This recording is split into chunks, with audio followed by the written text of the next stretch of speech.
बोलिए शीश के दानी की जय। अब आइए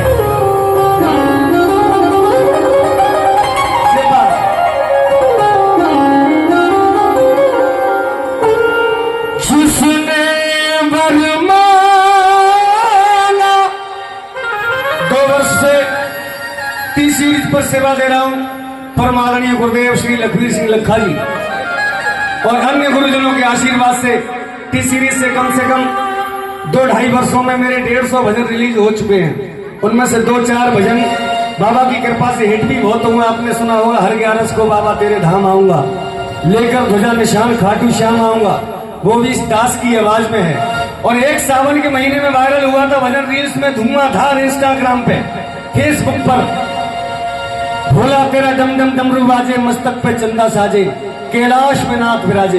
ऐसा लगता है परमादरणीय लखा जी गा रहे हैं, लेकिन मैंने पूरी कोशिश की उसको निभाने की। आइए उनका ही गाया हुआ एक भजन मैं आपको सुनाता हूँ। छुपा कहाँ